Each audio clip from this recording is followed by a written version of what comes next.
కానీ ఎవరైనా డెలివరీకి మీ దగ్గరికి వచ్చినప్పుడు చాయిస్ వాళ్ళ ప్రకారం పెడతారా, మీ చాయిస్ ప్రకారం పెడతారా? అంటే సిజేరియన్ చాలామంది ఇప్పుడు we don't want to pain అండి ఎట్ ఆల్, పెయిన్లెస్ డెలివరీ మాకు కావాలి అనేది చాలామంది మిమ్మల్ని అడగచ్చు, లేదా మాకు సిజేరియన్ చేసాడని అడగచ్చు.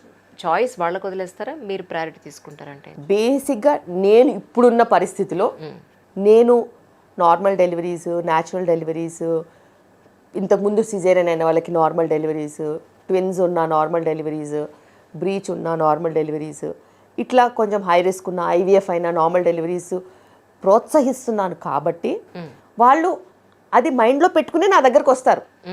నా దగ్గరకు వచ్చి సిజేరియన్ అడిగే వాళ్ళు ఎవరు ఉంటారండి బాబు? లేదండి మేడం, నాకు మీరంటే ఇష్టం కానీ నాకు సిజేరియనే కావాలి అని అడిగితే వ్యవస్థ ఏంటి? అవును, వాళ్ళకి సిజేరియన్ కావాలి అని అంటే వాళ్ళతో నేను అట్లీస్ట్ 8-9 months ట్రావెల్ చేస్తానుగా. కరెక్ట్. ఎంత లేదన్నా ఒక 6 months అన్న ట్రావెల్ చేస్తాను, 5 months 4 months ట్రావెల్ చేస్తాను. అవును. వాళ్ళు బయట ఉన్న నలుగురిని చూసైనా మారతారనే ఆశ ఉంటుంది కదా. రైట్. నేను చెయ్యను అని చెప్పను, నేను చేస్తానమ్మా, నువ్వు ఏది అడిగితే అది చేస్తాను, ప్రస్తుతానికి నువ్వు యాంటీనేటల్ కేర్ కానివ్వు. రైట్. సో మేము ఇక్కడ free yoga classes, Zumba classes, pregnancy education programmes, కపుల్స్కి ఎంగేజ్మెంట్ ప్రోగ్రామ్స్ అన్నీ చేస్తూ ఉంటాము. చేస్తూ ఉన్నప్పుడు అది ఊరికే ఉండదు కదా. సో ఇలాంటి తేడాగా ఉన్న వాళ్ళని అందులోనే మారుస్తాం అంతే. ఎవరైనా కానీ నార్మల్ డెలివరీ వైపు వెళ్ళే వాళ్ళందరికీ కూడా 80% 70% నార్మల్ అవుతాయి, 30% ఎట్లాగో సిజేరియన్స్ అవుతాయి, అందులో అసలు డౌటే లేదు. సేఫ్ డెలివరీ అయ్యేలాగా చూసుకోవాలి. అందులో ఇప్పుడున్న కాంప్లికేషన్స్ చాలా ఘోరం. అంటే కొన్ని జెనెటిక్ ప్రాబ్లమ్స్ కూడా ఈ మధ్యకాలంలో చూస్తున్నాము. అంతా బాగుంటుంది, హార్ట్ బీట్ అంతా మంచిగా ఉంటుంది, బేబీ డెలివరీ అయిన తర్వాత క్రై ఉండదు. ఇది ఈ మధ్యకాలంలో చూస్తున్నాం. అంటే వాళ్ళకి మళ్ళా జెనెటిక్స్ అన్ని టెస్ట్ చేసి చూస్తే MTHFR జీన్ పాజిటివ్ ఉండడము, క్లాట్ ఫార్మేషన్ టెండెన్సీ ఉండడము, 9th monthలో బేబీ చనిపోతుంది. Oh my God. సో ఇవన్నీ కూడా ఈ మధ్యకాలంలో పెరిగాయి. 9th monthలో 38-39 weeksకి baby చనిపోయేది డయాబెటీస్లో. ఓహో. అది చాలా పెద్ద రిస్క్, చాలా పెద్ద రిస్క్. డయాబెటిక్ బేబీస్ అలా 38-39 weeksలో చనిపోతాయి, లేబర్ క్రమంలో చనిపోతాయి. కొన్ని జీన్ ప్రాబ్లమ్స్ ఉన్న వాళ్ళకు, కొన్ని జెనెటిక్ ప్రాబ్లమ్స్ ఉన్నాయి కూడా లేబర్ టైంలో చనిపోతాయి. లేకపోతే డెలివరీ అయిన వెంటనే హార్ట్ ప్రాబ్లమ్స్ ఉన్న బేబీస్ డెలివరీ అయిన వెంటనే చనిపోతాయి. అట్లా ఎంజైమ్ ప్రాబ్లమ్స్ ఉన్న బేబీస్, కొన్ని డెఫిషియన్సీస్ ఉన్న బేబీస్ ఫస్ట్ వీక్లో చనిపోతాయి. సో ఇలాంటివన్నీ ఈ మధ్యకాలంలో because of food habits, out side food, pesticides, chemicals, additives, colours, preservatives, ఇవన్నీ ఉన్నాయి. ఇవన్నీ ఖాళీగా ఉంటాయా? అస్సలు ఖాళీగా ఉండవు. అవును, ఎండోక్రైన్ డిస్రప్టర్స్ అని ఉంటాయి, ప్లాస్టిక్స్, మైక్రో ప్లాస్టిక్స్, కాస్మెటిక్స్. ఇలా ఈ ఎండోక్రైన్ డిస్రప్టర్స్ ఏం చేస్తాయంటే ఈ బ్లడ్ క్లాట్ ఉంటుంది కదా, దాని టెండెన్సీ పెంచుతాయి. సో ఎప్పుడు క్లాట్ వెళ్ళి ఆగిపోతే, ఎప్పుడు షుగర్ డౌన్ అయ్యి షుగర్ హై అయ్యి ఏదో ఒకటి మెకానిజం, అందులో చాలా మెకానిజమ్స్ ఉన్నాయి. Last trimester, last day, before delivery, after delivery చనిపోతున్నారు బేబీస్. ఇవి ఎలా ఎక్స్ప్లెయిన్ చేస్తామండి? అవును, అసలు ఎక్స్ప్లెయిన్ చేయడం ఎంత కష్టం అంటే, నిండు గర్భిణి హార్ట్ బీట్ లేకుండా వచ్చింది అని అంటే ఇంకా ఎక్స్ప్లెయిన్ చేయడం చాలా కష్టం. మనం ఎంత మొత్తుకున్నా కూడా కొంతమంది డైట్ మెయింటైన్ చేయరు. నాలుక కోసము, నోటి కోసము పేరెంట్స్ హెరాస్మెంట్, తినాలి తినాలి తినాలి, పక్కింటోళ్ళ హెరాస్మెంట్, అది తినాలి ఇది తినాలి, ఫ్రెండ్స్, కొలీగ్స్, ఎంత పియర్ ప్రెషర్ పెట్టేసేసి వాళ్ళతో ఫుడ్ తినిపిస్తే ఆ బేబీ ఏమో అలా అవుతుంది. సో ఇవన్నీ చాలా టూ డేంజరస్. అండ్ రీజన్ వెంటనే తెలియదు మనకి. అది మన ఇవాల్యుయేట్ చేసే నెలకో, 2 నెలలకో, 6 నెలలకో రీజన్ తెలుస్తుంది. ఇక్కడ ఒక చిన్న సెన్సిటివ్ క్వశ్చన్. ఒకనొకప్పుడు డెలివరీకి ఏమీ హస్బెండ్ ఉండేవారు కాదు, కానీ ఇప్పుడు డెలివరీకి హస్బెండ్ కూడా పక్కన ఉంచుతున్నారు. ఒకసారి డెలివరీ చూసిన తర్వాత వాళ్ళ మీద ఒక సెన్సిటివిటీ అనేది పోతుంది, వైఫ్ అండ్ హస్బెండ్ అనే రిలేషన్కే అర్థం లేకుండా పోతుంది, ఆ ఫీల్ ఉండదు అనేది చాలామంది అనేమాట. వాట్ యూ సే అండి యాక్చువల్లీ? సో బేసిక్గా మనము ఎడ్యుకేషన్ ఎంపవర్మెంట్ని ఇస్తుంది అంటాం కదా, డిసిషన్ మేకింగ్ కూడా ఇస్తుంది. సో వాళ్ళకి ఆల్రెడీ తెలుసు. మనం ఏంటంటే లేబర్ చూపించేది, మా దగ్గరకు వచ్చేలోపే 100 డెలివరీ వీడియోలు చూస్తారు, యూట్యూబ్లో లేవంటారా? ఉన్నాయి ఉన్నాయి. మరి వాళ్ళ వైఫ్కి ఇంకే సపరేట్గా ఏమవుద్దో. సో బేసిక్గా వాళ్ళు ఆల్రెడీ అన్నీ చూసేసి ఉంటారు. అయితే లేబర్ ప్రాసెస్లో కూడా హస్బెండ్ సపోర్ట్ చేస్తే, హస్బెండ్తో టైం స్పెండ్ చేస్తే న్యాచురల్ ఆక్సిటోసిన్ రిలీజ్ అవుతుంది. ఒక హగ్ చేసుకున్నా, లేకపోతే ఒక పాజిటివ్ ఇంపాక్ట్ ఉన్న ఒక టచ్తో కూడా న్యాచురల్ ఆక్సిటోసిన్ వస్తుంది. ఆ ప్రేమతోని, ఆ లవ్తోని, ఆ బాండింగ్తోని, ఆ ఆక్సిటోసిన్తో లేబర్ ఫాస్ట్గా అవుతుంది. ఇన్ కేస్ ఎవరైనా 40స్లో మీ దగ్గరికి వచ్చి ఇప్పుడు నాకు పిల్లలు కావాలి, నా హెల్త్ అంతా బాగుంది అని అంటే మీరు ఏం అడ్వైస్ చేస్తారు? మన కంట్రీలో కొన్ని లాస్ ఉన్నాయి ఇప్పుడు ప్రెగ్నెన్సీకి సంబంధించి. ఇంత ఏజ్ మెన్ది, ఇంత ఏజ్ ఉమెన్ది ఉంది. అంతకన్నా తక్కువ ఎవరు వచ్చినా నేను ఎంకరేజ్ చేస్తాను. రైట్. నాకు అసలు ప్రాబ్లమే లేదు. వ్యూవర్స్ కోసం ఆ ఏజ్ ఏంటో ఒకసారి చెప్తారు. అవి 50+ ఉందంతే. 50 ఇయర్స్. ఓకే. మెన్కి డిఫరెంట్గా ఉంది, ఉమెన్కి డిఫరెంట్గా ఉంది అట్లా. అండ్ అది ఈ మధ్య ART యాక్ట్లో వచ్చింది. అయితే ఇద్దరు ఏజ్ కలిపి కూడా 100 దాటొద్దని కూడా రూల్ ఉంది కొన్ని. సో సెరగసీకి కొన్ని రూల్స్ ఉంటాయి, ఫర్టిలిటీకి కొన్ని రూల్స్ ఉంటాయి. న్యాచురల్ ప్రెగ్నెన్సీకి ఏ రూల్ లేదు సుమా. అదే కదా. సో న్యాచురల్ ప్రెగ్నెన్సీకి ఎవరు రూల్ పెట్టలేరు. ఎగ్జాక్ట్. కానీ ఆర్టిఫిషియల్గా మనం ట్రీట్మెంట్స్ ఇవ్వాలి అని అంటే ART లాస్ ప్రకారమే వెళ్ళాలి. So above 50 years not allowed. మీకు యూట్యూబ్ పెట్టాలని ఎందుకు అనిపించింది యాక్చువల్లీ? బేసిక్గా నేను ఎప్పటి నుంచో మీడియాలో చేస్తున్నాను. ఇప్పుడు నా వ్యూస్, నా ఎక్స్ప్రెషన్, నేను రీచ్ అయ్యే మీరు ఇచ్చే నాలెడ్జ్ అల్టిమేట్లీ అది డెఫినెట్లీ చాలా మందికి హెల్ప్ అయింది. అవును.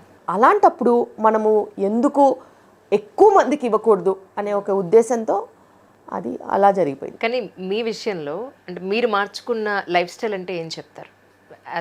As you said your doctor basically, మీకు టైమింగ్స్ అవి కూడా అంటే ఇప్పుడు డెలివరీ ఉంది, లేబర్ పెయిన్స్ వస్తుందంటే మీకు పరిగెట్టుకుంటూ రావాల్సిందే. ఆ టైంలో నేను జిమ్ చేస్తున్నానంటే కుదరదు, నేను తింటానంటే కుదరదు, లేదా మా అబ్బాయిని నేను చూసుకోవాలంటే మీకు కుదరదు.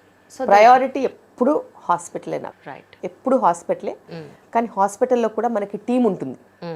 సో టీం తన పని తను చేసుకుంటూ వెళ్తుంది. 16 మెంబర్స్ టీం ఉంది నాకు. సో 16 మెంబర్స్ టీంలో 24/7 ఖచ్చితంగా ఎఫెక్టివ్ సర్వీసెస్ జనరేట్ అవుతూనే ఉంటాయి. నేను మార్నింగ్ వస్తాను ఇక్కడికి, మా పిల్లలు జస్ట్ రెడీ అయ్యేసి బ్రేక్ఫాస్ట్ అయిన వెంటనే ఎవరి దారి వాళ్ళు చూసుకొని వచ్చేస్తాం. రైట్. సో ఎర్లీ మార్నింగ్ వచ్చేస్తాను ఇక్కడికి. వచ్చిన తర్వాత మళ్ళీ end of the day before dinner వెళ్ళడానికి 100% ట్రై చేస్తాను. సమ్ టైమ్స్ 6 అవుద్ది, 6:30 అవుద్ది, 7 అవుద్ది. బట్ ఇంటికే ఖచ్చితంగా వెళ్ళి డిన్నర్ వాళ్ళతో చేసి ఆ తర్వాత టైం వాళ్ళతో స్పెండ్ చేస్తాను. ఇంకేమైనా లేబర్స్, డిఫికల్ట్ కేసెస్ ఏమైనా ఉన్నట్టు అయితే వాళ్ళు 10 లోపు పడుకుంటారు. ఖచ్చితంగా 9-9:30కి పడుకుంటారు. పడుకున్న తర్వాత వస్తాను.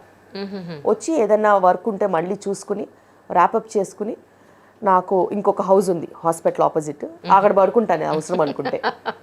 అక్కడ పడుకుని మళ్ళీ పొద్దున్నే వాళ్ళు వేసేలోపు వెళ్ళిపోతారు. ఓకే. వాళ్ళు వేసేలోపు వెళ్ళిపోతారు.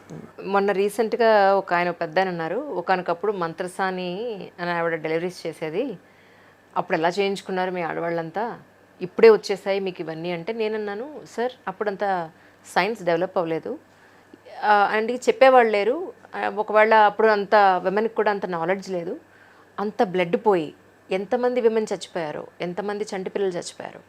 ఇప్పుడు ఇంత టెక్నాలజీ వచ్చింది, ప్రశాంతంగా హెల్దీగా కనడానికి ఉన్న ప్రాబ్లం ఏంటి అంటే ఇవి అసలు ఏమీ అక్కర్లేదు, మీ అమ్మమ్మలు ఎలా కన్నారు, మీ బామ్మలు ఎలా కన్నారు, ఇంట్లో కనలేదా, ఎందుకు ఈ డాక్టర్లు అన్నదానికి అన్నారు.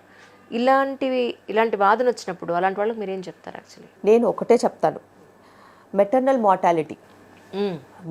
మార్టాలిటీ రేటు కొన్ని వేలలో ఉండేది. ఎగ్జాక్ట్లీ. దాన్ని <100కి తీసుకురావాలనేది మన టార్గెట్. రైట్. ఇప్పటికీ మనము ఆ టార్గెట్ అచీవ్ అవ్వలేదు. మెటర్నల్ మార్టాలిటీ ఇంకా ఎక్కువనే ఉంది, ఎందుకంటే అన్ని ఇన్స్టిట్యూషనల్ డెలివరీస్ అవ్వట్లేదు. కరెక్ట్. ఇన్స్టిట్యూషనల్ డెలివరీస్కి అడ్వాంటేజ్ ఏంటిదంటే మెటర్నల్ మార్టాలిటీ రేట్ తగ్గించగలుగుతాం. అంటే మదర్ డెలివరీ టైంలో చనిపోవడం అనేది తగ్గించాలి.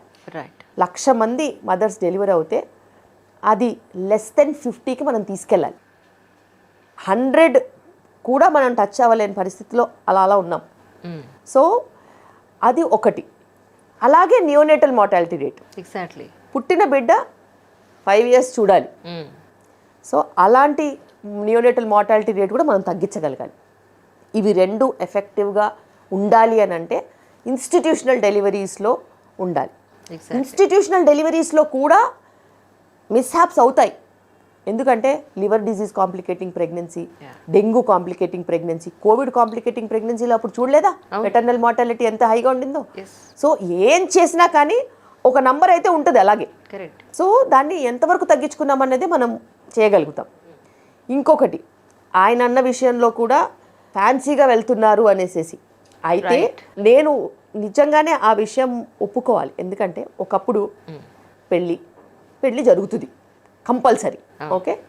దాని తర్వాత కలిసి ఉంటారు, ప్రెగ్నెన్సీ వస్తుంది, ప్రెగ్నెన్సీలో డాక్టర్ దగ్గరికి వెళ్తాము, డెలివరీ అవుతాము, డెలివరీ అయిన తర్వాత బేబీని తీసుకుని ఇంటికి వెళ్తాము, బేబీకి మనం పాలిస్తాము, 2 సంవత్సరాలు 2.5 సంవత్సరాలు పాలిస్తాము, తర్వాత మళ్ళీ ప్రెగ్నెన్సీ వస్తుంది, మళ్ళీ ఇంకో డెలివరీ అవుతుంది. ఇంతే తెలుసు ఆడవాళ్ళకి. అవును. ఇప్పుడు నేను పెళ్లి చేసుకోవాలా, నా ఇష్టం, నేను చేసుకోను, ఇది చేసుకోను, నా ఇష్టం, అదొకటి. సెకండ్ థింగ్, మ్యారేజ్ అయిన తర్వాత నేను కలిసి ఉండాలా, I have to have my space, నేను ఆలోచిస్తాను, నేను రెడీ అయినప్పుడే నేను కలిసి ఉంటాను. సెకండ్ థింగ్, నీ ఇష్టం, నీ పర్సనల్ స్పేస్. ప్రెగ్నెన్సీ, నా బాడీ డ్యామేజ్ అవ్వద్దు. ప్రెగ్నెన్సీ నాకు ఇష్టం ఉన్నప్పుడే నేను ప్రెగ్నెంట్ అవుతాను. లేకపోతే నాకు ప్రెగ్నెన్సీ నచ్చకపోతే you will have to give me space for that. నాకు నచ్చినప్పుడే నేను ప్రెగ్నెంట్ అవుతాను, లేకపోతే అవ్వను.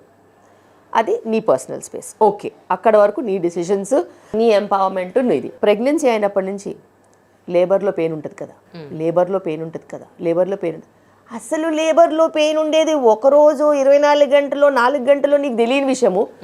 నువ్వు ఎప్పటి నుంచో పెయిన్ని తీసుకొస్తున్నావు. ఇదా నీ చదువు చెప్పింది నీకు, ఇదా నీకు లోకం నేర్పించింది, ఇలా నువ్వు ఆలోచించాల్సింది. సో మనుషులు ఎలా ఆలోచిస్తారనే చూడండి. ఒక్క పూట ఉండే లేబర్కి ఎంత నెగటివ్ సిగ్నిఫికెన్స్ పెట్టారు.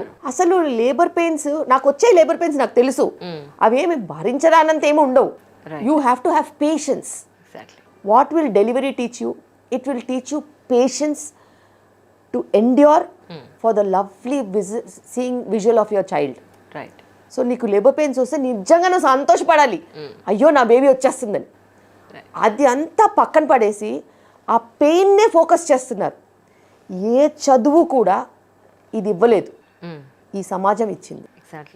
ఈ సమాజము ఆడవాళ్ళకి ఆ భయం ఇచ్చింది. నీ బాడీ పాడవుతుంది, నీకు పెయిన్ ఉంటుంది, నువ్వు రికవరీ అవ్వవు, నీ బ్రెస్ట్ పాడవుతుంది, నువ్వు ఫీడింగ్ ఇవ్వడం అదొక పెద్ద nuisance, you will be tied up to the house. ఇవన్నీ నిజంగా చెప్తున్నాను కదా. ఇది మన ఎన్వైరన్మెంట్, మన కమ్యూనిటీ, మన ఎడ్యుకేషనల్ సిస్టమ్ అవేర్నెస్లో నుంచి నేర్చుకుంది ఇది ఆడవాళ్ళు. అసలు వాళ్ళు ఏం నేర్చుకోవాలి? ఎడ్యుకేషన్ ఏమి ఇవ్వాలి? Self sufficiency, reliability, decision making, empowerment, getting into the mainstream if you are having that choice, making sure that you have a healthy family, healthy body, accepting medical knowledge and getting pregnant at the right time, going for antenatal care, enjoying your pregnancy, waiting for the labor day, together having a safe delivery in the institution. దాని తర్వాత concentrate on breast feeding. 6 months leave ఇచ్చారు, ఏ firm అయినా కానీ exclusive breast feeding మీద నువ్వు శ్రద్ధ పెట్టాలి. తర్వాత మంచి హెల్దీ వీనింగ్ ప్రాక్టీసెస్ చూసుకోవాలి, బేబీని మంచిగా గ్రో చేయాలి, వాళ్ళని మంచి ఒక ఆరోగ్యకరమైన ఎన్వైరన్మెంట్లో చదివించాలి, నీ హెల్త్ నువ్వు కాపాడుకోవాలి. ఇది కదా ఉమెన్ ఎంపవర్మెంట్ అంటే.